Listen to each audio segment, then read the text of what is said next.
नमस्कार, स्वागत है सफलता आईएएस के ऑनलाइन प्लेटफॉर्म में। आज हम पढ़ने जा रहे हैं भारत में प्लेट विवर्तनिकी के साक्ष्य। इससे पहले की क्लास में हमने भारत में प्लेट टेक्टोनिक के बारे में पढ़ा था, जियो फिजिक्स ऑफ प्लेट टेक्टोनिक।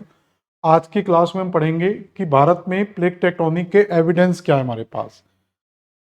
जो हम भारत में प्लेट टेक्टोनिक को लास्ट टॉपिक में पढ़े थे, उसी टॉपिक को हमें आज समझना है कि क्या वास्तव में भारत में कोई टेक्टोनिक एक्टिविटीज हुई हैं या नहीं हुई। भारत में जो भी आपको जितने भी प्रकार की टोपोग्राफीज मिलती हैं, जो भी घटनाएं हमारे टेक्टोनिक टाइम पर घटित हुई हैं, क्या उन सारी घटित घटनाओं के हमारे पास कोई एविडेंस है?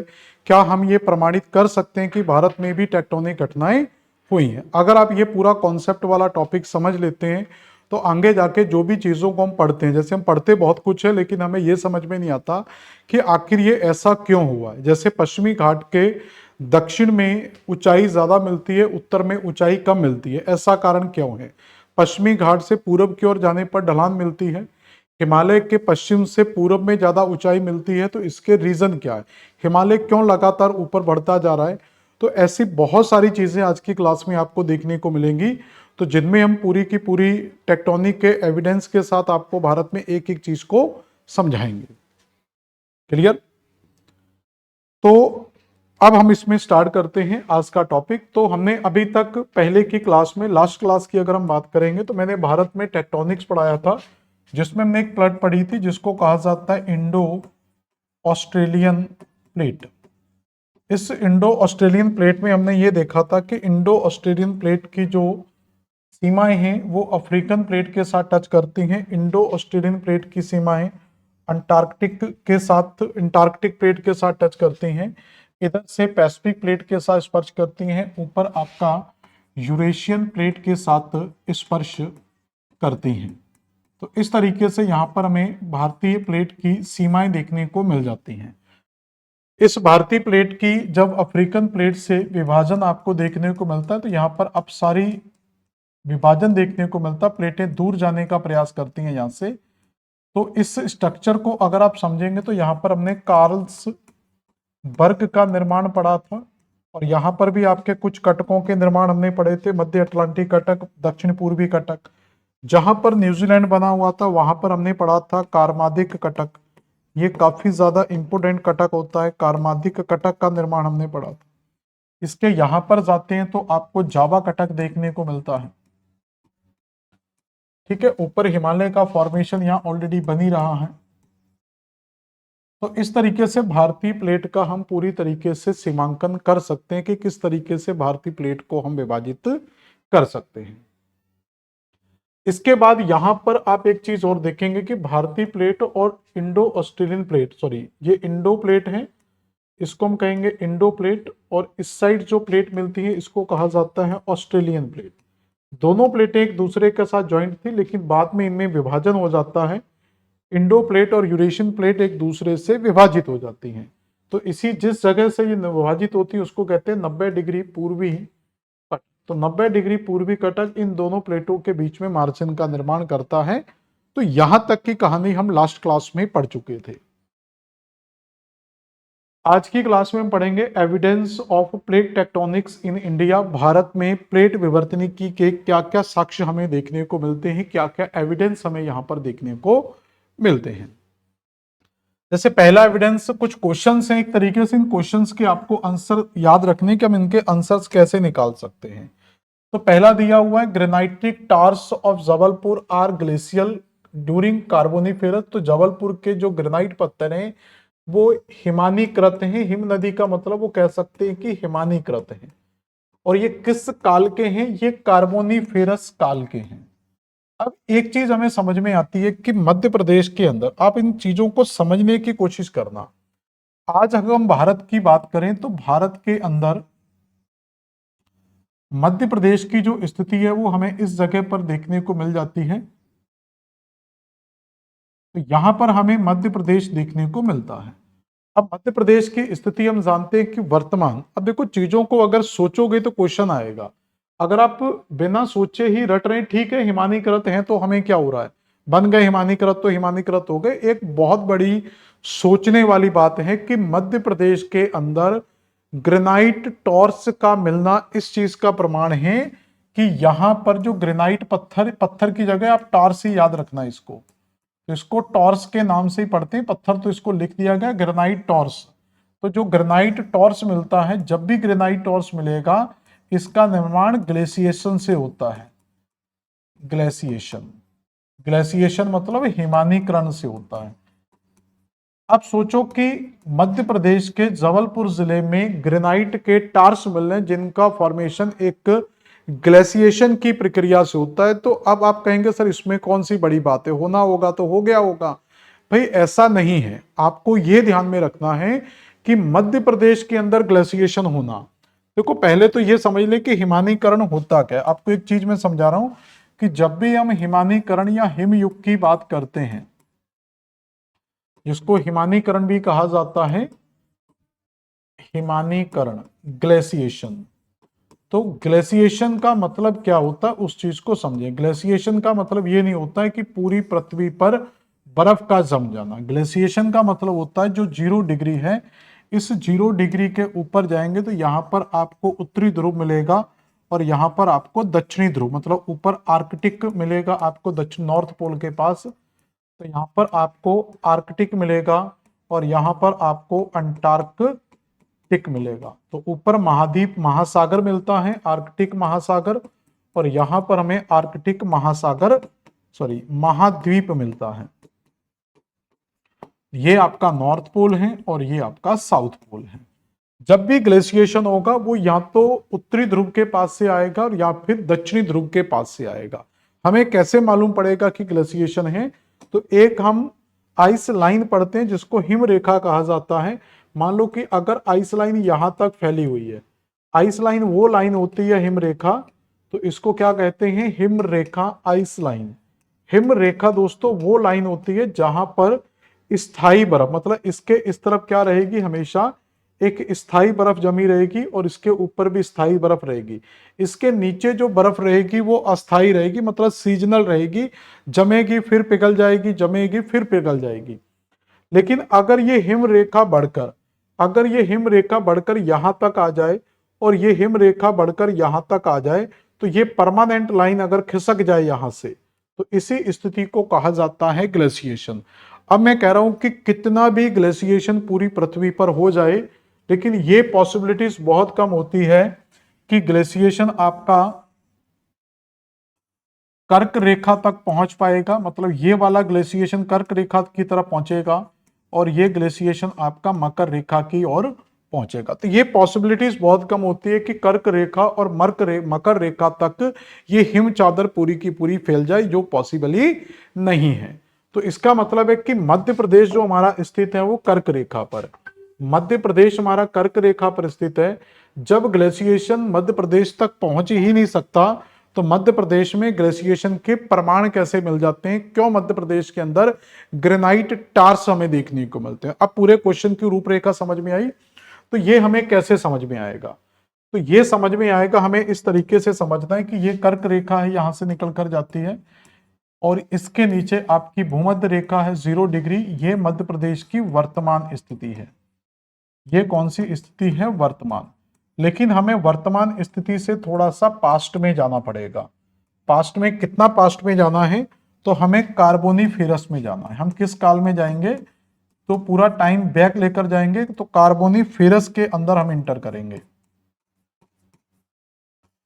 तो जब हम पास्ट में जाएंगे और कार्बोनीफेरस में इंटर करेंगे, तो आपको याद होगा कि जो कार्बोनीफेरस का टाइम है, तो ये कार्बोनीफेरस वो टाइम है जब हमारी पृथ्वी जो थी वो एक पेंजिया के रूप में थी। पृथ्वी हमारी किस रूप में थी, एक पेंजिया के रूप में थी, और इस पेंजिया का धीरे धीरे विभाजन स्टार्ट हो रहा था। तो ये पेंजिया 2 भागों में स्प्लिट होकर डिवाइड हो गया था।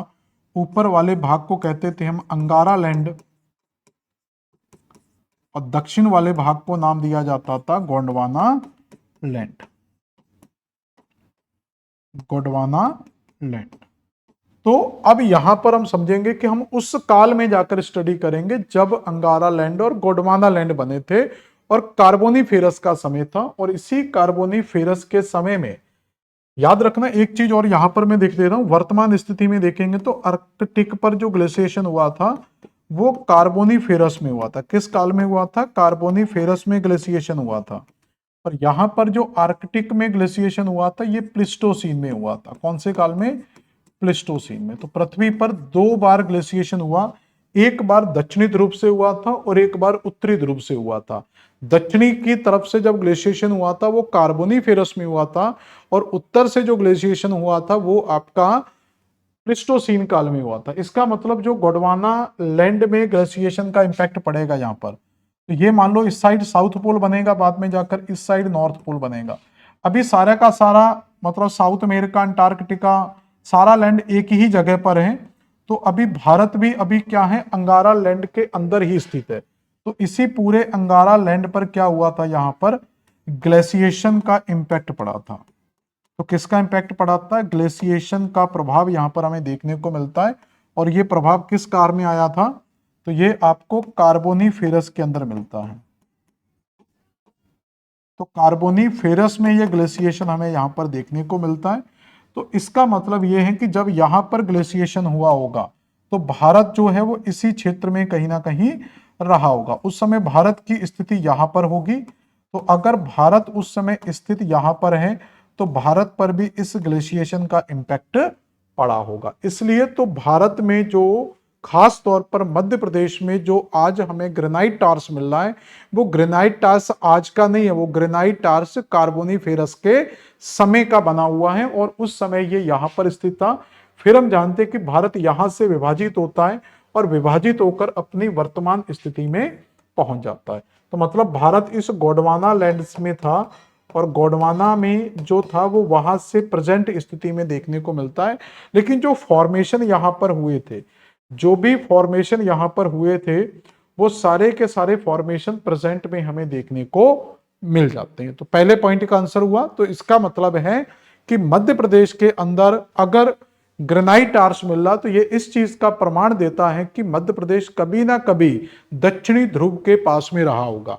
तो ये प्रमाण किस चीज का है कि मध्य प्रदेश जो है वो पास्ट में या कार्बोनीफेरस में, मध्य प्रदेश कार्बोनीफेरस में, या भारत भी कह सकते हैं, भारत या मध्य प्रदेश कार्बोनीफेरस टाइम में कहां पर रहा होगा? तो ये आपका कहीं ना कहीं दक्षिणी ध्रुव के निकट स्थिति पर रहा होगा। क्योंकि मध्य प्रदेश या भारत में जो इंपैक्ट पड़ा था वो दक्षिणी के स्रोतों का पड़ा था, उत्तरी स्रोत का इंपैक्ट नहीं पड़ा था। दूसरा हमें मिलता है इसी से जुड़ा हुआ, मध्य प्रदेश में इंटरट्रैपियन बेड में नारियल के फल पुरा वानस्पतिक अनुसंधान जिसकी अनुमानित आयु 7 वर्ष करोड़ मिलती। बिल्कुल शॉर्ट में लिखा हुआ है कि मध्य प्रदेश में इंटरट्रैपियन बेड मतलब पृथ्वी की सतहों के नीचे नारियल के पेड़ के एविडेंस मिलते हैं या नारियल के फल के एविडेंस मिलते हैं। और ये अनुसंधान किया था आपका पैलियो बॉटनिकल रिसर्च। तो मध्य प्रदेश की भारत की पैलियो बॉटनिकल रिसर्च ये बताती है कि कोकोनट फ्रूट मध्य प्रदेश के इंटरट्रैपियन बेड्स में मिलते हैं जो आज से कम 7 करोड़ वर्ष पुराने हैं। अब इसका क्या मतलब इस क्वेश्चन का? इसका मतलब है कि जो नारियल वनस्पति है, जो नारियल की वनस्पति होती है ये सदाबहार वन क्षेत्रों की वनस्पति है और ये ज्यादातर भूमध्य सागरीय जलवायु में पाई जाती है या भूमध्य रेखीय क्षेत्रों में मिलती है। आप भूमध्य सागरीय मत लिखो, आप लिखो कि ये भूमध्य रेखीय क्षेत्र की वनस्पति है। तो ये प्रमाण इस चीज पर, तो अगर कोई वनस्पति भूमध्य रेखा, इसलिए देखोगे एक चीज देखो, भारत में नारियल कहाँ मिलता है? ये विषुवत रेखा है वर्तमान में, मैं वर्तमान में बता रहा हूं। तो वर्तमान स्थिति में अगर हम जाएंगे तो मध्य प्रदेश में नारियल कहाँ मिलता है? तो वर्तमान में ना तो भूमध्य रेखा पर नारियल के प्रभाव सबसे ज्यादा देखने को मिलेंगे, यहां पर नारियल सबसे ज्यादा होगा। इसलिए भारत के साउथ वाले बेल्ट में ही हमें नारियल मिलता। नॉर्थ में नारियल क्यों नहीं हो रहा? क्योंकि साउथ वाले रीजन पर ही हमें भूमध्य सागरीय जलवायु का इंपैक्ट देखने को मिलता है। लेकिन हम बात कर रहे हैं मध्य प्रदेश की, हम बात कर रहे हैं मध्य प्रदेश में कि क्या मध्य प्रदेश के अंदर नारियल की खेती का पॉसिबल हो सकती है? तो वर्तमान स्थिति में तो ये पॉसिबल नहीं है। लेकिन हम आज से पास्ट में जाकर देखेंगे, अगर हम इसके पास्ट में चले जाएं और 7 करोड़ वर्ष पूर्व चले जाएं, अगर 7 करोड़ वर्ष पहले जाएंगे तो मध्य प्रदेश की जो स्थिति है, वर्तमान स्थिति आपको मध्य प्रदेश की यहां पर मिलेगी कर्क रेखा पर। लेकिन ये मध्य प्रदेश अगर पास्ट में जाएंगे, अगर हम इसको पास्ट में देखेंगे तो मध्य प्रदेश 7 करोड़ वर्ष पहले कहाँ रहा होगा?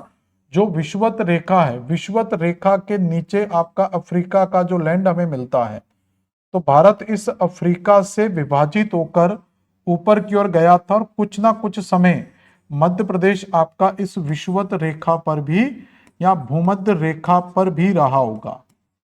मतलब भारत जो है कुछ समय, क्योंकि यहां से जाएगा तो विषुवत रेखा को क्रॉस करके ही जाएगा और एक दिन में जाएगा नहीं, तो कुछ टाइम ये मध्य प्रदेश का हिस्सा भूमध्य रेखा पर रहा होगा। उसी समय यहां पर क्या हुआ होगा? नारियल वनस्पतियों का विकास हुआ होगा। तो नारियल वनस्पति यहां पर आपको देखने को मिलेगी और फिर मध्य प्रदेश यहां से जाएगा और भारत अपनी वर्तमान स्थिति में पहुंच जाएगा। लेकिन जो यहां पर नारियल वनस्पति आज से 7 करोड़ वर्ष पहले जो बनी थी, वो आज भी हमें मध्य प्रदेश में मिलती है, जो ये प्रदर्शित करती है कि मध्य प्रदेश यानी कि भारत कभी ना कभी भूमध्य रेखा पर स्थित था। तो भूमध्य रेखा से शिफ्ट होकर आज भारत की स्थिति पर पहुंच चुका है, कर्क रेखा की स्थिति पर पहुंच चुका। तो इसका मतलब ये जो मूवमेंट हुआ है यहां पर, तो ये जो मूवमेंट हुआ है, तो इसी मूवमेंट को तो बेटा क्या कहा जाता है? टेक्टोनिक कहा जाता है। तो इससे प्रमाणित होता है कि मध्य प्रदेश या भारत में टेक्टोनिक एक्टिविटीज हुई है। तीसरा पॉइंट क्या कहता है? ठीक है, तो ये पहले का आंसर था, ये आपके सेकंड पॉइंट का आंसर है। थर्ड पॉइंट ये कह रहा है कि भारत के अधिकांश जीवाश्म राष्ट्रीय उद्यान 20 से 30 डिग्री अक्षांशों के बीच में ही मिलते हैं। तो भारत में आज भी अगर हम देखेंगे तो लगभग आपका जो 20 से 30 डिग्री का जो क्षेत्र है, इसी क्षेत्र में ही हमें सबसे ज्यादा जीवाश्म राष्ट्रीय उद्यान देखने को मिलते हैं। मतलब फॉसिल्स जो नेशनल पार्क हैं वो हमें इसी क्षेत्र में देखने को मिलते हैं। तो इसका मतलब क्या है? देखो, फॉसिल्स की अगर हम बात करेंगे तो इसका आंसर हम कैसे लिखेंगे कि जो जीवाश्म हैं, तो जीवाश्म सबसे ज्यादा कहां पाया जाएगा? भूमध्य रेखा पर। तो जीवाश्म सबसे ज्यादा कहां मिलता है? भूमध्य रेखा पर, क्योंकि भूमध्य रेखा पर काफी ज्यादा सघन वनस्पतियां मिलती हैं। तो सघन वनस्पतियां मिलेंगी तो साथ में यहां पर काफी ज्यादा जीव जंतु भी हमें यहां देखने को मिलेंगे। तो भूमध्य रेखा पर भारत जब स्थित होगा, अभी मैं बता चुका था कि कैसे भारत भूमध्य रेखा पर होगा, क्योंकि भारत दक्षिणी बिंदु से उत्तर की ओर जा रहा है, तो विषुवत रेखा क्रॉस करेगा। अब ये जो सघन वनस्पतियां थी, तो इनका कभी ना कभी विनाश भी हुआ होगा और विनाश होने के बाद इनका क्या हो चुका होगा? निक्षेप हो चुका होगा, यानी कि ये जीवाश्म में धीरे धीरे कन्वर्ट हो चुकी होंगी। इसलिए आज हमें ये 20 से 30 डिग्री के अंदर ही सबसे ज्यादा क्या मिलते हैं? जीवाश्म मिलते हैं। इससे यह सिद्ध होता है कि जो 20 से 30 डिग्री मध्य प्रदेश आज हमें, भारत जो हमें 20 से 30 डिग्री भारत मिलता है, तो ये क्षेत्र पहले कभी ना कभी कहां रहा होगा? भूमध्य रेखा पर रहा होगा। तो अगर भारत अगर 0 डिग्री भारत अगर यहां पर स्थित था, तो यहां से मूवमेंट करके ही आज अपनी वर्तमान स्थिति में पहुंचा है। तो जितना समय पीरियड ये भूमध्य रेखा पर रहा होगा, उस समय यहां पर इन जीव जंतु और फ्लोरा जगत का सबसे ज्यादा विकास देखने को हमें मिलेगा। इसलिए प्रेजेंट में इस पूरे क्षेत्र के अंदर हमें सबसे ज्यादा फॉसिल्स मिलते हैं। और अभी एक स्टडी की गई थी जिसमें मध्य प्रदेश के अंदर और डायनासोर के जीवाश्म भी हमें मध्य प्रदेश के अंदर देखने को मिलते हैं, और भी फॉसिल्स नेशनल पार्क हमें मध्य प्रदेश के अंदर देखने को मिल जाता है, और भी कई प्रकार के जीवाश्मों के साक्ष्य हमें मध्य प्रदेश के अंदर देखने को मिलते हैं। और अभी एक स्टडी की गई थी जिसमें और भी कई प्रकार के फॉसिल्स का अध्ययन, अनुमान लगाया जा रहा था कि ये फॉसिल्स काफी ज्यादा पुराने वर्षों में मिलते हैं। कोंकण और कन्नड़ तट जलमग्न हो गए जबकि मालाबार तट का उत्थान हुआ। मतलब क्या है? इसको आप इस तरीके से भी कह सकते हैं, जैसे ये क्वेश्चन इसी के साथ जोड़कर भी अपन दोनों का आंसर एक साथ लिख लेंगे। पश्चिमी घाट की चोटियों की ऊंचाई दक्षिण से उत्तर की ओर घटती जाती है। तो दोनों क्वेश्चन को अपन एक साथ ही समझेंगे।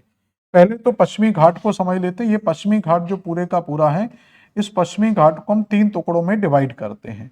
नीचे वाला जो टुकड़ा है वो मालाबार के नाम से जाना जाता है, क्योंकि मालाबार तट के पास में है, जिसको दक्षिणी सह्याद्री के नाम से जाना जाता है। और ये आपका जो है, इसको कन्नड़ या कनारा भी बोल देते हैं, कनारा तट के नाम से जाना जाता है। और इसको हम कोंकण तट के नाम से जानते हैं। यहां पर क्या मिलता है हमें, कोंकण तट देखने को मिलता था, कोंकण, कन्नड़ या कनारा या मालाबार तट। ये तीन तट हमें भारत के पश्चिमी तट के अंदर मिलते हैं। अब इसमें पहले पॉइंट में ये हमें कहा गया है कि कोंकण एवं कन्नड़ तट जलमग्न है। जलमग्न का मतलब यहाँ पर निमज्जन से है। जलमग्न की जगह आप लिख सकते हैं कि ये निमज्जित है या निमज्जन है, मतलब ये नीचे, मतलब इनमें एक तरीके से धसान की प्रक्रिया हुई है। इसमें एक तरीके से क्या हुआ है, निमज्जन है, तो इसमें एक तरीके से याद रखेंगे कि यहां पर धसान की प्रक्रिया से हुई है। और जो मालाबार तट है इसका क्या हुआ है, उत्थान हुआ है। मतलब ये जो तट हैं दोनों के दोनों, इसमें यह कहा जा रहा है कि इसका निमज्जन हुआ है। निमज्जन मतलब इनमें धसान हुआ है, ये नीचे गए हैं, और इस वाले क्षेत्र का क्या हुआ है, उत्थान हुआ है। और दूसरा, अगर उत्थान हुआ तो इसी कारण से क्या है, जो दक्षिण भारत की चोटी है, यहीं पर हमें एक चोटी मिलेगी, सबसे ऊंची चोटी मिलती है दक्षिण भारत की। इस चोटी को कहा जाता है अन्नाई मुदी। तो अन्नाई मुदी चोटी हमें दक्षिण भारत में मिलती है, जो दक्षिण भारत की सबसे ऊंची चोटी है। इस अन्नाई मुदी के ऊपर जाएंगे तो आपको और भी चोटियां मिल जाएंगी। यहाँ पर कई प्रकार की चोटियां मिल जाती हैं। तो इन सारी चोटियों में अगर हम देखें, जैसे आपको यहाँ पर सालहेर मिल जाएगा, ठीक है, कलसूबाई मिल जाएगा, ठीक है, महाबलेश्वर मिल जाएगा। तो सालहेर, कलसूबाई, महाबलेश्वर, और सबसे नीच में क्या मिलेगी हमें, दोदा बेटा मिलेगी। इसी के ऊपर आपको यहाँ पर एक दोदा बेटा भी मिल जाएगी, मालाबार। ये अपन सब पढ़ेंगे आगे जाके चोटियां। अभी चोटियां मत लिखने लग जाना कि चोटियां क्या, सिर्फ समझने की कोशिश करना। तो अभी सिर्फ हमें समझना है चीजों को, और आगे जाके जब हम इसको प्रायद्वीपीय भारत पढ़ेंगे तो वहां पर आपको प्रॉब्लम्स नहीं आएगी। तो सालेर, कलसूबाई, तो ये सारी की सारी चोटियों में है। तो अन्नाई मुडी हम जानते हैं सबसे ऊंची है। तो सबसे ऊंची जो चोटी मिलती है वो कौन सी मिलती है, वो अन्नाई मुडी मिलती है। तो इसका मतलब अगर हम नीचे से ऊपर जा रहे हैं, साउथ से पश्चिमी घाट में अगर नीचे से ऊपर जाते हैं, तो सबसे ज्यादा हाइट यहां पर मिलेगी और सबसे कम हाइट आपको यहां पर देखने को मिलेगी। तो ऐसा क्यों हुआ, तो दोनों का प्रमाण हम एक साथ पढ़ेंगे तो आपको याद होगा। यहां पर मैं अलग बोर्ड पर समझा रहा हूं आपको। हमने ये पढ़ा था एक चीज कि जो भारतीय प्लेट थी, ऊपर हमने पढ़ी थी यूरेशियन प्लेट। अब मैं बहुत ज्यादा डीप नहीं जाऊंगा, बार बार कि मैं पेंजिया में चला जाऊं। अब सारी क्लासें आप अगर शुरू से देखेंगे तो आपको समझ में आ जाएंगी, क्योंकि हर क्लास एक दूसरे के साथ लिंक है। तो हम जानते हैं कि भारतीय जो हिस्सा था, ये भारत का जो प्रायद्वीपीय हिस्सा था, ये प्रायद्वीपीय हिस्सा यूरेशियन प्लेट के साथ जाकर कोलाइड करता है। तो भारत किसके साथ कोलाइड करता है, यूरेशियन प्लेट के साथ कोलाइड करेगा। अब जब भारत यूरेशियन प्लेट के साथ कोलाइड करेगा तो यहां पर क्या हो जाएगा, बैरियर बनेगा, मतलब यहां पर बाधा उत्पन्न हो जाएगी। यहां ये कह सकते हैं कि एक अवरोध उत्पन्न होगा। तो जब यहां पर एक अवरोध उत्पन्न होगा तो प्लेट इससे आगे गति नहीं करेगी, तो एक बहुत प्रेशर के साथ गति करेगी। अब यहां पर हुआ क्या था कि जब भारतीय प्लेट इस तरीके से गति कर रही थी, तो यहां पर सीन क्या बनता है कि जो भारतीय प्लेट थी, इस तरीके से मान लो ये हमारी भारतीय प्लेट है, इंडो प्लेट थी, और ये इंडो प्लेट जाती है, और इस साइड जो हमें प्लेट मिलती थी ऊपर की तरफ, वो यूरेशियन प्लेट थी। तो यहां पर कौन सी प्लेट थी, यूरेशियन प्लेट। अब क्या हुआ कि जब भारतीय प्लेट आगे बढ़ती है तो ये इस तरीके से नीचे की ओर सबडक्ट हो जाती है। तो ये यूरेशियन प्लेट है पूरी की पूरी, और ये भारतीय प्लेट है। तो भारतीय प्लेट किस प्लेट के नीचे सबडक्ट हो रही है, तो भारतीय प्लेट यूरेशियन प्लेट के नीचे इसका क्या है, सबडक्शन हो रहा है। सबडक्शन यानी कि निक्षेपण हो रहा है। अब इससे एक चीज आपको समझ में आएगी कि जब भारतीय प्लेट इस प्लेट के नीचे निक्षेपित होगी तो ये वाला हिस्सा नीचे की ओर जा रहा है, और ये वाला जो हिस्सा होगा, ये हिस्सा जब नीचे की ओर जाएगा तो ये हिस्सा ऊपर की ओर उठेगा। कुल मिला के भारतीय प्लेट का जो स्ट्रक्चर है वो आपको कुछ इस तरीके से देखने को मिल जाएगा। तो ये यूरेशियन प्लेट हो जाएगी, ये भारतीय प्लेट। तो भारतीय प्लेट पीछे की तरफ से क्या हो रही है, ऊपर की ओर उठ रही है, और यहां से क्या हो रहा है, ये नीचे की ओर जा रही है। तो भारतीय प्लेट का पीछे का हिस्सा क्या हो रहा है, ऊपर की ओर उठेगा। तो कुल मिला के अगर हम देखें यहां पर जो भारत में हम वर्तमान स्थिति में देखते हैं, तो वर्तमान स्थिति में क्या हो रहा है कि ये पूरे का पूरा लैंड ऊपर की ओर, मतलब ये पश्चिमी घाट जो है ये पूरे का पूरा ऊपर की ओर उठ रहा है। अब क्या होगा कि जब ये पूरे का पूरा ऊपर की ओर उठेगा, ऊपर की ओर उठने के कारण यहां पर एक दरार पैदा होगी। तो यहां पर दरार पैदा होगी, इसको कावेरी फॉल्ट के नाम से जाना जाता है। तो यहां पर क्या बनता है, कावेरी फॉल्ट का निर्माण होता है यहां पर। इसको मैं यहां पर भी दिखाता जा रहा हूं जिससे आपको कंफ्यूजन ना हो।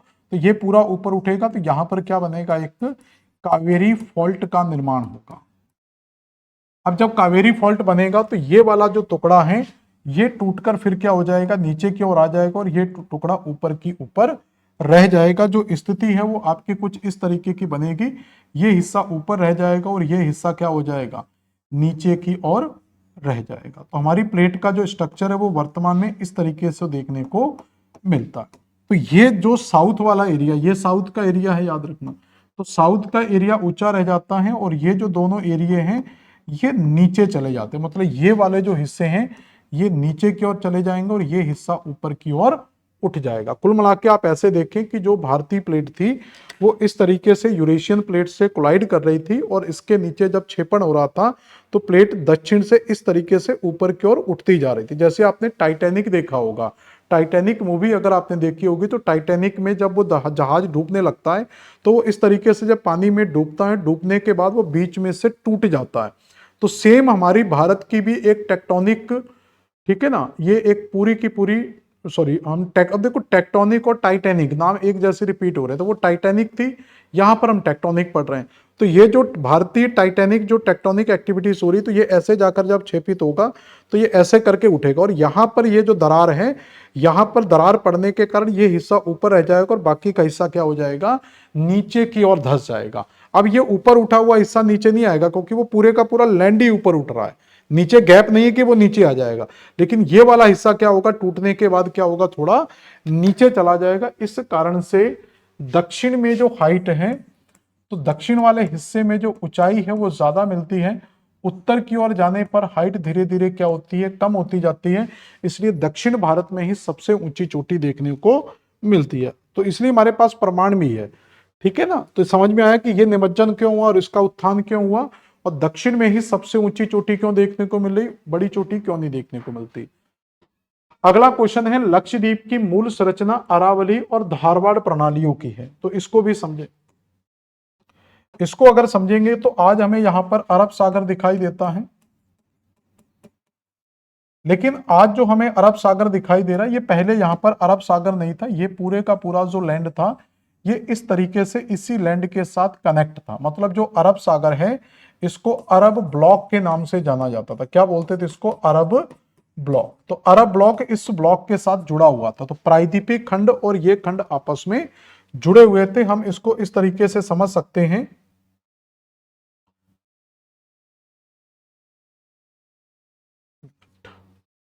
यहां पर देखो। तो हम ये कह सकते हैं कि जो वर्तमान भारत हमें यहां पर देखने को मिलता है, तो वर्तमान भारत की जो स्थिति है वो इस तरीके से देखने को मिलती है। लेकिन ये ऐसे नहीं था, पहले ये भारत आपका यहां से चलता था और ये इस तरीके से बना हुआ था। तो लैंड का हिस्सा हमारा कुछ इस तरीके का पहले हुआ करता था। ये दोनों ब्लॉक एक दूसरे के साथ जुड़े हुए थे। लेकिन इन फ्यूचर में जाकर कुछ टेक्टोनिक गतिविधियां होती हैं। याद रखना, जब मैंने क्रेटेशियस काल पढ़ाया था तो क्रेटेशियस काल में जब भारतीय प्लेट उत्तर में टकरा रही थी यूरेशियन के साथ, तो यहां पर एक रेंज का निर्माण हुआ था, काराकोरम। तो यहाँ पर कौन सी रेंज का निर्माण हमने किया था, काराकोरम। जब तक पिछली क्लास नहीं पढ़ोगे दिक्कत आएगी। तो यहाँ पर हमने देखा था कि एक काराकोरम श्रेणी का निर्माण हुआ था और इसी के साथ हमने दूसरी घटना देखी थी कि यहाँ पर दक्कन में लावा का उद्गार भी हुआ था। तो दक्कन लावा का उद्गार भी हुआ था यहाँ पर। और तीसरी जो घटना होती है वो ये थी कि यहाँ पर एक क्रैक डेवलप होता है। तो यहाँ पर एक दरार का निर्माण होता है। तो दरार का निर्माण होने के कारण, और दूसरा हमने अभी इससे पहले पढ़ चुके हैं कि ये पूरे का पूरा ब्लॉक क्या हो रहा था, ऊपर की ओर उठ रहा था। तो जब ये पूरा ब्लॉक ऊपर की ओर उठ रहा था, ये वाला जो हिस्सा है ये हिस्सा इसके साथ बैलेंस नहीं कर पाया और ये बैलेंस नहीं कर पाने के कारण टूटकर नीचे की ओर चला जाता है। और जैसे ये टूटकर नीचे आएगा तो अरब सागर का पानी, मतलब जो हिंद महासागर का पानी है, तो हिंद महासागर का पानी इसके ऊपर चला जाएगा और यहीं से बन जाएगा अरब ब्लॉक की जगह अरब सागर। मतलब ये जमीन आप ये कह सकते हैं कि अगर आप अरब सागर में जाएंगे तो आपको इस तरीके से जो पानी मिलता है, ये आज अरब सागर, लेकिन ये जमीन पहले क्या थी, इसके बराबर हुआ करती थी। जो आज हमारा प्रायद्वीपीय पठार मिलता है, तो जो प्रायद्वीपीय पठार आज हमें मिलता है और जो अरब सागर का जो ब्लॉक है, अरब सागर का जो ब्लॉक है वो पानी के अंदर है। मतलब इसकी जो चट्टानें हैं, जो यहाँ पर रॉक समय मिलती हैं और वही रॉक समय सीम यहाँ पर देखने को मिलती हैं। तो मतलब इन दोनों की चट्टानें जो हैं वो एक ही प्रकार की चट्टानें हैं, क्योंकि यहाँ पर हम पढ़ चुके थे पहले कि यहाँ पर अरावली क्रम की चट्टानों का निर्माण हुआ था और इसके इस साइड यहाँ पर धारवाड़ क्रम की चट्टानों का निर्माण हुआ था। तो अरब ब्लॉक के अंदर, मतलब आज आप अरब ब्लॉक में जाएंगे, अरब सागर का अगर पानी हटा दिया जाए तो उसके नीचे की जो जमीन आपको मिलेगी वो जमीन किसकी बनी होगी, वो उन्हीं चट्टानों की बनी होगी जो प्रायद्वीप की चट्टानें मिलती। इसके ऊपर फिर लक्षद्वीप वगैरह जो आ जाते हैं, बाद में लक्षद्वीप का निर्माण होगा। तो लक्षद्वीप की जो नीचे की चट्टान है, तो आज ये कोरल संरचना बनी हुई है। आज किससे बने हुए हैं, कोरल से बने हुए हैं। तो लक्षद्वीप तो कोरल से बना हुआ, यहां पर हमने ये नहीं लिखा था लक्षद्वीप। लक्षद्वीप की मूल संरचना, तो लक्षद्वीप का जो बेसमेंट है नीचे, वो आपका अरावली और धारवाड़ क्रम की चट्टानों का बना हुआ है, और ऊपर जो लक्षद्वीप बने हुए हैं वो आपके किसके बने हुए हैं, कोरल से बने हुए हैं। पश्चिमी महाद्वीपीय शेल्फ पूर्व से अधिक चौड़ा है। ये कह रहा है कि जो पश्चिम का शेल्फ है, शेल्फ क्या होता है ये आप विश्व के भूगोल में जाकर पढ़ेंगे। तो ये आपका पश्चिम का जो पानी के अंदर का जो एरिया होता है, जमीन के पानी के अंदर डूबा हुआ क्षेत्र, उसको कहते हैं पश्चिमी शेल्फ। मतलब जब हम किसी स्थल से जाते हैं, जैसे ये आपका स्थल हो गया, स्थल से जाएंगे तो यहां से आपका यहां तक तो मान लो स्थल है, फिर ये आपका इस तरीके का तैयार हो जाता है, फिर आपका डीप सी आते हैं।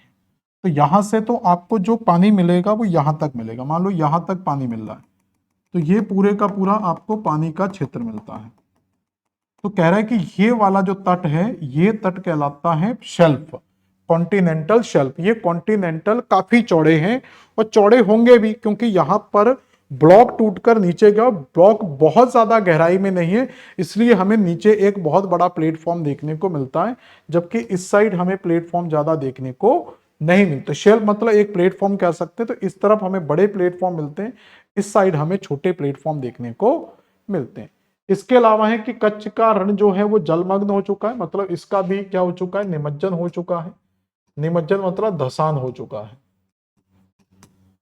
तो यहां पर हम जानते हैं कि पूरे का पूरा जो लैंड है आपका, गुजरात वाला जो पूरे का पूरा लैंड है, इस पूरे में ही धसान की प्रक्रिया हुई थी, और इसी कारण कहा जाता है कि जो द्वारका है वो द्वारका पानी में डूब चुकी है। तो द्वारका पानी में डूबने का मतलब है कि ये धसान की प्रक्रिया से ये पूरे का पूरा जो लैंड है वो पानी के अंदर डूब चुका है। तो गुजरात का काफी एरिया जो था वो पानी के अंदर डूब चुका था। इसी कारण यहाँ पर जो कच्छ का रण हमें मिलता है, तो कच्छ के रण में हमें आज भी दलदली क्षेत्र देखने को मिलता और खारा पानी देखने को मिलता। तो कुछ ऊंचे भाग थे जिनके बीच में पानी फंसा रह गया और कुछ भाग नीचे डूब गए, तो डूबने से उनके ऊपर पानी आ गया, तो वो आज भी हमें कच्छ के रण में देखने को मिल जाता है। ठीक है, तो ये कच्छ का रण नीचे डूबने से बना हुआ है। छोटा नागपुर और दामोदर गोदावरी भ्रंश रेखा के किनारे कोयले के भंडार। मतलब आप इसको सिंपल याद रखो कि भारत में जितनी भी नदी घाटियां हैं, जितनी भी नदी घाटियां मिलती हैं, इन नदी घाटियों के अंदर ही हमें सबसे ज्यादा कोयला देखने को मिलता है। और भारत में ये जो कोयला मिल रहा है ये कार्बोनी फेरस का मिलता है। किस टाइम का, कार्बोनी फेरस के टाइम का मिलता है, इसलिए इसको हम गोंडवाना कोल के नाम से भी जानते हैं। तो इसको हम गोंडवाना कोल के नाम से भी जानते हैं। तो इसका मतलब कि जो कोल है वो गोंडवाना, कार्बोनी फेरस का मतलब ये कार्बन, कार्बन का काल। कार्बन किससे बनता है, कार्बन का मतलब होता है कोयला, मतलब जो कोयला बना होता है वो कार्बन से ही बना होता है। तो इसका मतलब है कि नदी घाटियों के अंदर, तो जो उस समय नदी घाटियां थी, उस समय जो कार्बोनिफेरस के अंदर जो कार्बन का निर्माण हुआ, मतलब वहां पर जो जीवाश्म उससे पहले जो बन चुके थे, जब इनकी डेथ वगैरह हुई, जो भी पृथ्वी पर हलचलें हुई, तो नदी घाटियों के अंदर ही वो पूरे के पूरे जीवाश्म समा गए। क्योंकि जीवाश्म समाएगा कहां पर, वो नदी घाटी के अंदर ही जाएगा। तो सारी की सारी नदी घाटियों में उन जीवाश्मों का निक्षेप हुआ और धीरे धीरे उसके ऊपर जो मिट्टी वगैरह पत्थर वगैरह से ढकते गए, टेम्परेचर प्रेशर बढ़ता गया और वो कोयले में परिवर्तित होते चले गए। तो इसलिए भारत में गोंडवाना क्रम का कोयला सबसे ज्यादा देखने को मिलता है और ज्यादातर नदी घाटियों में देखने को मिलता है। अगला साक्ष्य कह रहा है कि मेघालय की संरचना छोटा नागपुर के पठार की जैसी है। तो ये तो हम पहले से ही आपको समझा चुके थे, और देख लेते हैं एक बार कि यहां पर आज हमें देखने को मिलता है जिसको कहा जाता है मेघालय का पठार, और इसके अगर हम इस साइड जाते हैं तो यहां पर हमें आज देखने को मिलता है छोटा नागपुर का पठार। और छोटा नागपुर का जो पठार आज वर्तमान में देख रहा है, ये पूरे का पूरा यहां से एक ही लैंड है जिसको हम दक्कन या प्रायद्वीप का पठार कहते हैं। तो दक्कन पठार, अभी डिफरेंस देखेंगे आगे जाके जब भारत पढ़ेंगे कि दक्कन के पठार में और प्रायद्वीपी पठार में आखिर क्या डिफरेंसेस हमें देखने को मिलते हैं। तो छोटा नागपुर का पठार और उसी के साथ क्या मिलेगा आपको यहाँ पर दक्कन का पठार। तो दक्कन के पठार का हिस्सा है छोटा नागपुर का पठार, और यह माना जाता है कि छोटा नागपुर का जो पठार है वो इसी मेघालय का जो पठार है वो इसी दक्कन के पठार का हिस्सा। लेकिन आज हमें अलग क्यों दिखाई देता है, तो उसका रीजन हमें क्या है। तो आज हमें ये अलग क्यों दिखाई देता है, क्योंकि उस समय की स्थिति देखेंगे तो ये भारत हमें इस तरीके से दिखाई देता था हमारा प्रायद्वीप, और इस प्रायद्वीप के इस साइड में, इस प्रायद्वीप के यहां पर जाएंगे और यहां पर जाएंगे तो दो पठारी संरचनाएं देखने को, ये पूरे का पूरा दक्कन का पठार था। तो ये पूरे का पूरा दक्कन का हिस्सा था, लेकिन दक्कन के जो उत्तर पूर्वी हिस्सा था वहां पर आपको मेघालय पठार मिलता था, और इस साइड जो हमें मिलता था वो आपको छोटा नागपुर का पठार मिलता था। छोटा नागपुर के पठार की जो सबसे पश्चिमी पहाड़ी थी इस साइड की, उस पहाड़ी को राजमहल के नाम से जाना जाता था, और इसकी जो यहाँ पर जो पहाड़ी थी इस पहाड़ी को गारो के नाम से जाना जाता था, इसलिए इसका एक संयुक्त नाम था राजमहल गारो की पहाड़ी। लेकिन अब हुआ क्या कि जो राजमहल गारो की पहाड़ी थी, कुछ इस तरीके से समझ सकते हैं, ये पूरे का पूरा एक ही पर्वत था।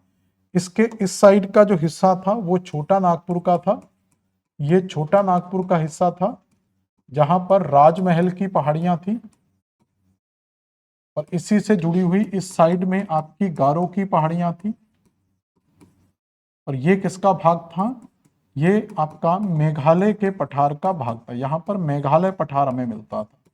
तो ये तो उस समय की कार्बोनिफेरस की, या उस टाइम पीरियड छोड़ दो, नॉर्मली याद रख लो इसको क्योंकि इसका टाइम थोड़ा सा कंफ्यूज करेगा।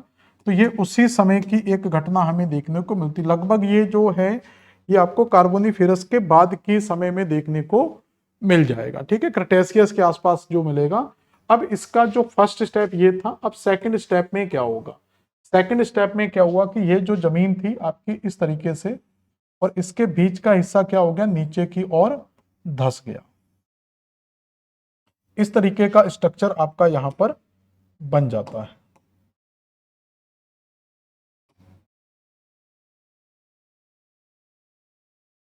ठीक है, जैसा भी बनाओ देख लेना। तो इस साइड कौन सी पहाड़ी थी, राजमहल, और इस साइड कौन सी पहाड़ी थी, गारो। तो राजमहल और गारो पहाड़ियों की जो कनेक्टिविटी थी वो दूर हो गई, और ये पूरे का पूरा लैंड नीचे की ओर धंस गया। तो इस कारण इससे अब होगा क्या कि भले ही आज ये छोटा नागपुर का अलग हो गया है, छोटा नागपुर से भले ही ये भाई अलग हो जाए, भले ही आज मेघालय हमारा अलग हो चुका है, बीच में क्या आ चुका है, क्योंकि इसमें बाद में जब नदियां निक्षेप करेंगी, तो जब नदियां निक्षेप करेंगी तो इस गड्ढे को धीरे धीरे भरती चली जाएंगी। तो नदियों के निक्षेप से ये गड्ढा भरता हुआ चला जाएगा, और ये एक वर्तमान मैदान में कन्वर्ट हो जाएगा। इसी जगह आज वर्तमान में बांग्लादेश बना हुआ है। यहां तक समझ में आई। तो यहां पर क्या बना हुआ है, आज बांग्लादेश की स्थिति हमें देखने को मिलती है। लेकिन यहां पर याद रखेंगे कि राजमहल गारो की पहाड़ियों के बीच में जो गैप देखने को मिलता है, इसी को कई बार राजमहल गारो गैप के नाम से भी जाना जाता है। ये हम प्रायद्वीपी पठार में डिटेल से पढ़ेंगे। तो कुल मिला के भले ही ये मेघालय इससे अलग हो चुका है, ये मेघालय आज हमसे अलग हो चुका है, लेकिन इसका डीएनए तो एक ही रहेगा, क्योंकि इनका जो फादर है वो कौन है, इनका जो फादर है वो दक्कन का पठार है। भले ही आज दोनों भाई छोटा नागपुर और मेघालय अलग हो चुके हैं, लेकिन दोनों के डीएनए तो सेम ही रहेंगे। तो ये क्लियर हो गया। अगला क्या दिया, बंगाल की खाड़ी की भू सिंक्लाइन उप प्रवाह के दौर से गुजर रहा है, इसलिए सुंदरी के खड़े पेड़ समुद्र तल से 15 मीटर से 150 मीटर की गहराई पर पाए जाते हैं। इस पॉइंट का मतलब क्या है, ये मैं अभी समझा भी चुका था आपको लास्ट क्लास में। उप प्रवाह का मतलब अंडर गोइंग, मतलब निमज्जन की स्थिति से गुजर रही है, मतलब धसान हो रहा है, सीधा सीधा बात करें तो धसान। तो यह कहा जाता है कि जो बंगाल की खाड़ी है, ये बंगाल की खाड़ी आज भी किससे गुजर रही है, धसान की अवस्था से गुजर रही, मतलब बंगाल की खाड़ी धीरे धीरे नीचे की ओर बैठती जा रही। अब इसके नीचे की ओर बैठने से क्या होगा, मान लो कि ये इस तरीके से आपकी एक बंगाल की खाड़ी बनी हुई है। अब इस बंगाल की खाड़ी की जो जमीन है, मान लेते हैं कि अभी बंगाल की खाड़ी की कुछ जमीन का एरिया यहाँ पर है और यहाँ पर कोई एक प्लांट लगा हुआ है। लेकिन अब आगे जाकर क्या होगा कि ये मान लो जमीन नीचे धंस जाती है, तो ये प्लांट आपको मान लो कि यहाँ पर देखने को मिलेगा। तो जमीन नीचे धंसने के कारण जो जमीन थी वो नीचे धंस गई, तो प्लांट पानी के अंदर डूब चुका है। जब प्लांट पानी के अंदर डूब चुका है, तो इसका मतलब उसके जो मेन तना है उसका मूल आज भी हमें कुछ का देखने को मिलता है, कुछ सड़ गल गए होंगे। तो आज भी बंगाल की खाड़ी के अंदर जब हम जाते हैं तो यहाँ पर आसपास, तो यहाँ पर हमें नीचे मतलब बंगाल की खाड़ी के बेस में जाएंगे तो हमें सुंदरी वन के, मतलब आज भी इसके अंदर आपको सुंदरी वन के तने देखने को मिलते हैं। सुंदरी तने क्यों मिलते हैं, क्योंकि यहाँ पर विश्व का सबसे बड़ा डेल्टा बनता है सुंदरवन डेल्टा, और इस सुंदरवन डेल्टा का जो नाम है वो सुंदरी वनों से ही पड़ा। तो बंगाल की खाड़ी के अंदर मिलने वाले सुंदरी वन इस चीज का प्रमाण है कि ये कहीं ना कहीं जमीन नीचे की ओर धसी। जैसे मैं यहाँ पर खड़ा हूं, मैं यहाँ से सीधा का सीधा अगर जमीन धस जाए तो मैं ऐसे का ऐसा नीचे चला जाऊंगा, और बाद में फिर आप लोग ढूंढोगे और अध्ययन करोगे कि सर पहले जमीन के ऊपर थे, आज जमीन के नीचे हैं। तो इसका मतलब सर नीचे नहीं गए बल्कि जमीन नीचे धसकर चली गई है। फिर मिलता है हिमालय और अराकानयोमा मेहराब के आकृति के हैं, मतलब एक आर्क शेप में है। मेहराब का मतलब होता है एक आर्क शेप में। अराकानयोमा क्या है, तो हिमालय को जब भी आप देखोगे, हिमालय को जब भी देखोगे, हिमालय आपको इस स्ट्रक्चर में दिखाई देता है, और इसी के इधर म्यांमार के अंदर जाओगे तो आपको अराकानयोमा इस स्ट्रक्चर में दिखाई देता है। तो कुल मिला के जब दोनों स्थितियों देखा जाए तो हिमालय का जो शेप है उसी प्रकार का शेप आपका किसका है, अराकान योमा। जो म्यांमार में हिमालय का विस्तार है उसी को हम अराकान योमा के नाम से जानते हैं। तो दोनों का स्ट्रक्चर क्यों एक जैसा है, क्योंकि इसके ऊपर भी देखो, जैसे यहां पर आपका बना हुआ है हिमालय ऐसे करके, और इस साइड बना हुआ है अराकान योमा ऐसे करके। तो बस शेप का ही अंतर है, एक हॉरिजॉन्टल में है, एक इस स्थिति में देखने को मिल रहा है और एक हमें इस स्थिति में देखने को मिल रहा है, लेकिन कहीं ना कहीं शेप दोनों का एक जैसा है। तो शेप बनने के पीछे कारण क्या हो सकता है कि दोनों ही विवर्तन की घटनाओं से बने हुए। इसके शेप इसलिए बना क्योंकि इसके ऊपर ऐसे ही शेप में क्या था, तिब्बत था, तो इसके ऊपर ऐसे ही शेप में तिब्बत था, तो ये ऐसा बना। ये इसलिए ऐसा बना क्योंकि इसके ऐसे ही शेप में यहां पर शान का पठार था, तो शान का पठार था, और इसका प्रेशर इस तरफ लग रहा था और इसका प्रेशर इस तरफ लग रहा था। तो दोनों की स्थलाकृतियां कैसी है, सेम है, दोनों के डिजाइन भी सेम हमें मिलते हैं। तो दोनों की मूल संरचनाएं भी, तो अराकान योमा हिमालय का ही पार्ट माना जाता है। हिमालय 2 मिलीमीटर प्रति वर्ष की दर से बढ़ रहा है, तो ये तो हम पहले से जानते हैं कि भारतीय प्लेट लगातार, भारतीय प्लेट क्या करती है, यूरेशियन प्लेट से टकराती जा रही है, जिस कारण से हिमालय की ऊंचाई धीरे धीरे बढ़ती जाएगी। अगला देखेंगे दिल्ली रिज के बढ़ने के कारण, बढ़ने के यहाँ उत्थान लिख सकते हैं कि इसके उत्थान होने के कारण इंडो भ्रम की दिशा में बदलाव हुआ। ये बहुत अच्छा क्वेश्चन है, इसको समझे जरा। आज हम अगर देखेंगे तो वैसे तो हम इसको नदियों के अंदर पढ़ेंगे, आज अगर भारत में जाएंगे तो भारत के अंदर आपको उत्तर से एक नदी प्रवाहित होते मिलती है। यहाँ तो मैं आपको पहले वर्तमान स्थिति दिखाता हूँ कि वर्तमान क्या है। तो वर्तमान स्थिति में अगर हम देखेंगे तो यहाँ पर हमें एक तंत्र मिलता है इस जगह पर, जिसको कहते हैं सिंधु नदी तंत्र, और इसी साइड हमें एक तंत्र देखने को मिलता है जिसको कहा जाता है ब्रह्मपुत्र नदी तंत्र, और इसके बीच में ही आपको गंगा का तंत्र भी देखने को मिलता है। तो आपको हिमालय में वर्तमान में ये 3 तंत्र देखने को मिलते हैं। लेकिन अगर हम पूरा टेक्टोनिक में जाएंगे, प्राचीन समय में जाएंगे, पृथ्वी के उत्पत्ति काल में जाएंगे, तो ये तंत्र ऐसे नहीं था। ये तंत्र में क्या था कि यहाँ पर जो इंडस रिवर आती थी, इस तरीके से इंडस रिवर प्रवाहित होती थी, यहीं से ब्रह्मपुत्र नदी निकलती थी, और इस साइड क्योंकि यहाँ पर पूरी की पूरी एक रेंज थी जिसको कहते हैं सबसे नीचे का हिमालय शिवालिक हिमालय। तो ये कौन सा हिमालय था, शिवालिक। तो शिवालिक हिमालय के उत्तर से ये नदी निकलकर आती है, लेकिन बाद में शिवालिक हिमालय को क्रॉस करके ये नदी यहाँ से भारत में प्रवेश करती थी और शिवालिक के समानांतर इस दिशा में बहते हुए सिंधु नदी से जाकर मिल जाती थी। तो इधर से आपकी आती थी इंडस नदी और इस साइड से आती थी आपकी ब्रह्मपुत्र नदी, और ये दोनों नदियां मिलकर क्या कहलाती थी, एक तंत्र बनता था जिसको कहते थे इंडो ब्रह्म तंत्र। तो इंडो ब्रह्म तंत्र का यहां पर निर्माण होता है। अब इंडो ब्रह्म तंत्र का निर्माण होता है तो यहां पर क्या था, अभी गंगा तंत्र भी यहां पर नहीं बना। अभी याद रखना यहां पर गंगा तंत्र का निर्माण भी नहीं हुआ है कि आपको गंगा तंत्र यहां पर देखने को मिलेगा। तो गंगा तंत्र भी यहां पर नहीं बना था। यहां पर क्या होता है कि आपको याद रखना है कि जब ये सिंधु तंत्र और ब्रह्मपुत्र तंत्र आपस में टकराएंगे, यहां पर जब ये आपस में टकराएंगे, सॉरी ये दोनों मिलते थे, तो यहां पर क्या होता था, जमीन ऊपर की ओर उठ रही थी। तो ये जमीन जो ऊपर की ओर उठ रही थी इसी को कहा जाता है दिल्ली कटक।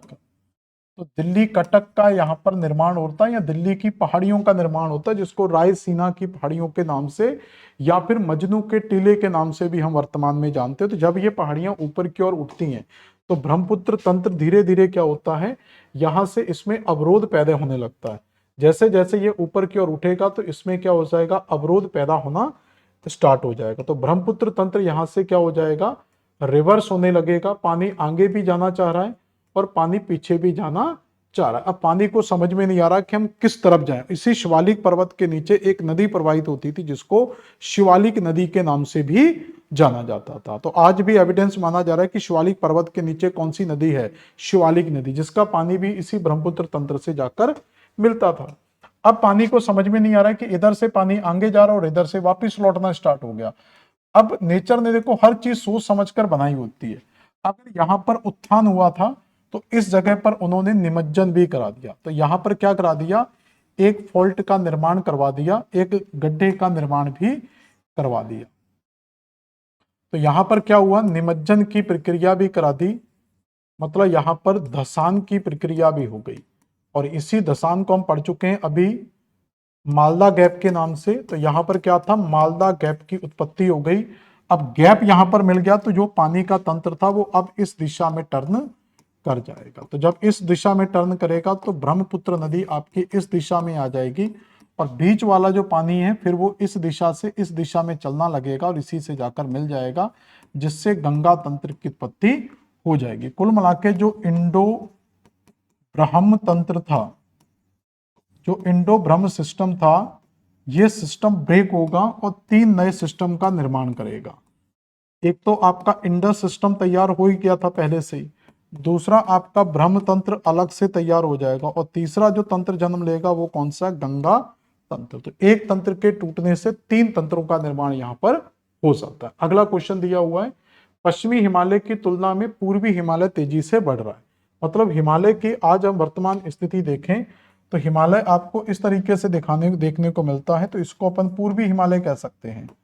ये क्या कहलाएगा, हमारा पूर्वी हिमालय, और इस साइड क्या कहलाएगा, पश्चिमी हिमालय।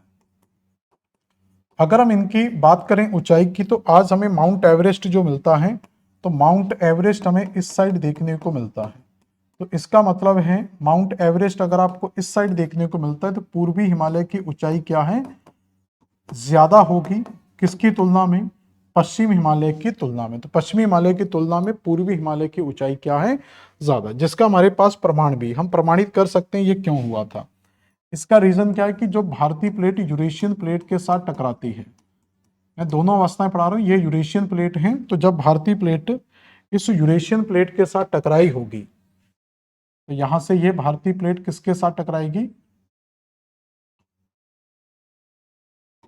तो भारतीय प्लेट जब यूरेशियन प्लेट के साथ टकराएगी तो ये इस साइड से क्या होगा, फोल्ड पड़ने स्टार्ट होंगे। तो यहाँ पर फोल्ड बने थे और सबसे और फिर इधर फोल्ड बनने स्टार्ट होंगे। तो अब क्या था, कुल मिला के इस स्थिति में, ये आपकी पास्ट की स्थिति है। तो पास्ट की स्थिति में क्या था कि जो हिमालय बना था, हिमालय की पश्चिम वाले भाग में, पश्चिम वाले भाग में क्या था, यहाँ पर ज्यादा दाब लग रहा था। यहाँ पर दबाव क्या था, या दबाव लिख लें, तो पश्चिम में दबाव क्या था, स्टार्टिंग में अधिक था और पूरब में अभी दबाव क्या था, कम था।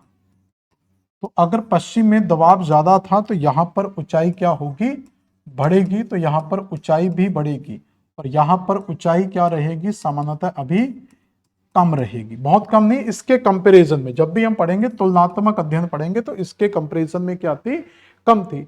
लेकिन धीरे धीरे क्या होता है कि आगे जाकर, इसलिए आप देखोगे पूर्व में भी ऐसा नहीं कि पश्चिम में ऊंची चोटियां नहीं मिलती, वर्तमान में पश्चिम में भी ऊंची ऊंची चोटियां हमें देखने को मिल जाती हैं। पश्चिम में भी आपको माउंट एवरेस्ट, सॉरी K2 वगैरह की चोटियां देखने को मिल जाएंगी, आपको नंगा पर्वत जैसी चोटियां देखने को मिल जाएंगी, तो ये पश्चिम में आज भी हमें देखने को मिलती हैं।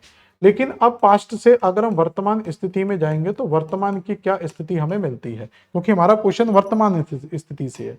वर्तमान में अगर हम जाएंगे तो ये भारत का जो क्षेत्र था ये एंटी क्लॉकवाइज क्या करता है, भारत यहां से टर्न कर जाता है। भारत इस तरीके से एंटी क्लॉकवाइज, मतलब यहां से अगर आप इसको पिंच करके पकड़ लेंगे तो भारत इस तरीके से, यहां से पिंच करके पकड़ेंगे तो भारत ऐसे करके झूल जाएगा, और जैसे यहां से ये झूलना स्टार्ट करेगा, एंटी क्लॉक मुड़ेगा तो ये वाला हिस्सा क्या करेगा, पूरब में टकरा जाएगा। तो अब जो प्रेशर लग रहा है, तो वर्तमान स्थिति में क्या हुआ कि जो हिमालय में दाब लग रहा है, ये पश्चिम हो गया, ये पूरब हो गया, तो वर्तमान में पूरब में क्या हो रहा है, दबाव ज्यादा लग रहा है वर्तमान स्थिति में, और पश्चिम में दबाव क्या है, कम हो चुका है। तो यहां पर दबाव कम हो चुका है, तो यहां पर ऊंचाई, याद रखना यहां पर ऊंचाई ऑलरेडी ज्यादा थी, ठीक है, यहां पर ऑलरेडी ज्यादा थी। मान लो कि हम एक एवरेज मान लेते हैं कि यहां पर ऑलरेडी आपकी 600 मीटर हाइट थी, और उस समय यहां पर 600 मीटर थी, तो यहां पर लगभग 400 मीटर मान लेते हैं। एक एवरेज दे रहा हूं, फिक्स नहीं है, डाटा समझने के लिए सिर्फ। यहां पर अगर 600 मीटर की ऊंचाई थी तो इधर 400 मीटर थी, इधर ऊंचाई ऑलरेडी 600 मीटर है, और इधर जब दबाव पड़ा तो ये 400 मीटर से बढ़कर इस साइड की ऊंचाई आपकी 800 मीटर हो गई, तो 800 मीटर की ऊंचाई हो गई। तो इस हिसाब से तो ऐसा नहीं कि पश्चिम में ऊंचाई कम है, पश्चिम में भी ऊंचाई ज्यादा, लेकिन पश्चिम की तुलना में पूरब की ऊंचाई और ज्यादा हो गई है। जैसे कोई व्यक्ति अपने आप को कहे कि मैं लंबा हूं, जैसे मैं अपने आप को कहूं कि मेरी हाइट ठीक है, मुझे लग रहा है कि मैं काफी लंबा हूं, मैं लंबा तभी तक लगूंगा जब तक मुझसे लंबा कोई नहीं आता। अगर मान लो मेरे सामने कोई 7 फीट का व्यक्ति खड़ा होगा तो हम उसको लंबा कैसे कह देंगे, मैं लंबा नहीं हूं, वो लंबा है। जैसे आज हम खली को कहें कि खली बहुत लंबा है, लेकिन अगर कोई व्यक्ति खली से भी लंबा हो जाए तो फिर खली को लंबा थोड़ी बोलोगे। तो इसी कारण से यहां पर क्या हो चुका था, वर्तमान के हिसाब से यहां पर ऊंचाई क्या है, ज्यादा हो चुकी है। और जब ऊंचाई ज्यादा होती है तो याद रखना एक चीज और समझ लो, यहां पर लगे आप, क्योंकि आगे जाकर ये चीजें सीखने को नहीं मिलेंगी। तो पश्चिम में अगर ऊंचाई ज्यादा, तो जिसकी ऊंचाई ज्यादा होती है तो उसकी मोटाई भी क्या होती है, तो उसकी मोटाई कम हो जाती, मतलब उसकी जो विड्थ है वो भी क्या रहेगी, कम रहेगी, और इस साइड मोटाई क्या रहेगी, उस समय ज्यादा रही होगी।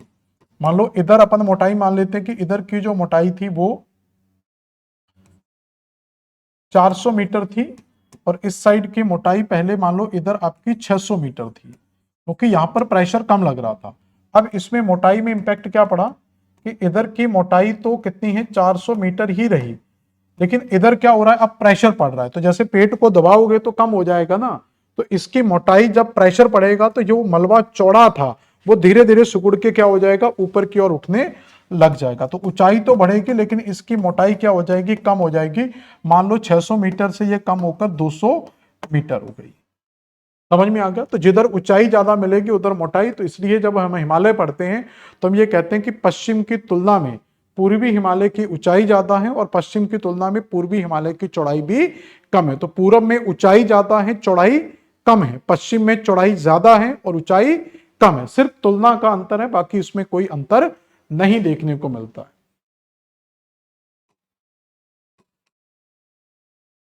ये आपके एविडेंस यहां पर पूरे कंप्लीट होते हैं। तो हमने टेक्टोनिक के ऊपर ही आपको 2 क्लासें करवा दी। पहली क्लास के अंदर हमने भारतीय टेक्टोनिक की विवर्तनिकी को पूरे का पूरा समझा, और दूसरी क्लास के अंदर हमने यहां पर टेक्टोनिक की स्थिति को समझने का प्रयास किया कि हमारे पास एविडेंस क्या है कि हमारे देश में टेक्टोनिक एक्टिविटीज हो रही है। इसके बाद की अगर हम चर्चा करें, इसके बाद हम चर्चा करेंगे किसके बारे में, तो अब हमारा मेन जो फिजिकल ज्योग्राफी का टॉपिक है वो है हिमालय की उत्पत्ति। अगर इससे पहले कि आपने ये 2-3 क्लासें कंप्लीट कर लेते हैं तो आगे जाकर आपको हिमालय के और भारत के प्रायद्वीप खंड के, तो हम पर्वत पठार, नदियां, नल्ले, तालाब, कुएं जो कुछ भी पढ़ेंगे, किसी भी चीज के अंदर आपका क्वेश्चन मार्क नहीं आएगा कि सर ये क्यों बना था, और अगर आप पूछोगे भी क्यों बना था तो आपको आंसर इस बोर्ड पर मिल जाएगा, क्योंकि हम टॉपिक के साथ भी ये समझने का प्रयास करेंगे कि ये सारी घटनाएं आखिर किस प्रकार से हुई थी। तो मिलते हैं हम नई क्लास के साथ, जिसमें हम हिमालय के बारे में पढ़ेंगे और पहली क्लास हमारी हिमालय की उत्पत्ति से स्टार्ट होगी ही। मिलते हैं नेक्स्ट क्लास में। धन्यवाद।